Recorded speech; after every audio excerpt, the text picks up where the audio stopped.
Uhud, kisah Hamzah, sang ksatria Quraisy. Di tengah debu Mekah yang kering dan terik, ada sebuah nama yang diucapkan dengan penuh hormat. Hamzah bin Abdul Muttalib. Dia bukan sekadar paman Rasulullah SAW, tapi juga singa di antara para singa Quraisy. Pedangnya bukan hanya sebilah besi, melainkan perpanjangan dari keberaniannya. Ia berjalan dengan wibawa, dihormati karena kejujurannya, disegani karena kekuatannya. Hidupnya adalah cerminan dari kemuliaan yang diwarisi, sebuah takdir yang seolah takkan tergoyahkan. Namun, takdir punya jalannya sendiri. Kobaran amarah di jantung Mekah. Kabar itu sampai ke telinganya seperti bara api yang membakar.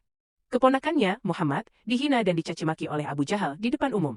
Kemarahan Hamzah meledak. Bukan sekadar amarah membela keluarga, melainkan gejolak hati seorang satria yang rasa keadilannya terusik.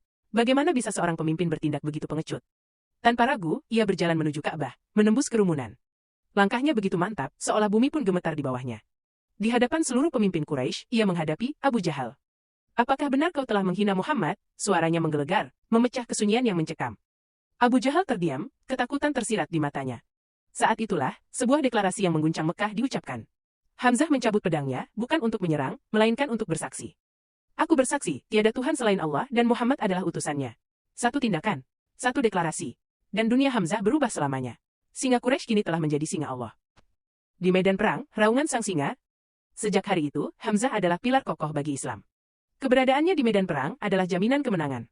Di Perang Badar, ia laksana badai yang tak terhentikan. Pedangnya menari di antara barisan musuh, mematahkan semangat mereka, dan menjadi inspirasi bagi setiap pejuang Muslim. Keberaniannya yang membara membuat musuh gentar dan pasukannya terinspirasi. Dia adalah pahlawan yang hidup, jantung yang berdetak di dada setiap Muslim. Di Uhud, keberaniannya mencapai puncaknya. Ia berjuang dengan sepenuh hati, tak peduli lelah, tak peduli bahaya. Namun, di balik semangat kepahlawanannya, sebuah bayangan gelap mengintai. Bayangan gelap dan tragedi Uhud.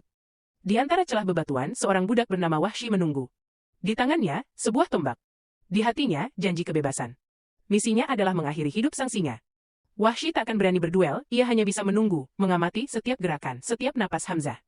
Ia melihat sang singa Allah terus mengamuk, memecah barisan musuh, seolah takkan pernah lelah. Wahsy menunggu dengan sabar, hingga akhirnya kesempatan itu datang. Saat Hamzah lengah, tombak melesat di udara, menembus tubuhnya. Hamzah bin Abdul Muttalib tumbang. Kematiannya bukan hanya kehilangan seorang pahlawan, melainkan sebuah tragedi yang merobek hati Rasulullah dan seluruh pasukannya. Tangis kepedihan memenuhi medan perang, mengiringi kepergian seorang pejuang sejati. Refleksi, sebuah pengorbanan abadi. Kisah Hamzah adalah simfoni keberanian, kesetiaan, dan pengorbanan. Dari singa yang dihormati di Mekah, ia memilih jalan yang paling sulit, jalan kebenaran. Kematiannya adalah pengingat bahwa kebesaran sejati seringkali harus ditebus dengan harga yang mahal. Ia gugur, namun kisahnya hidup selamanya, menginspirasi kita untuk berani berdiri demi apa yang kita yakini, bahkan saat dunia menentang. Ia adalah singa Uhud, yang raungannya tak akan pernah pudar.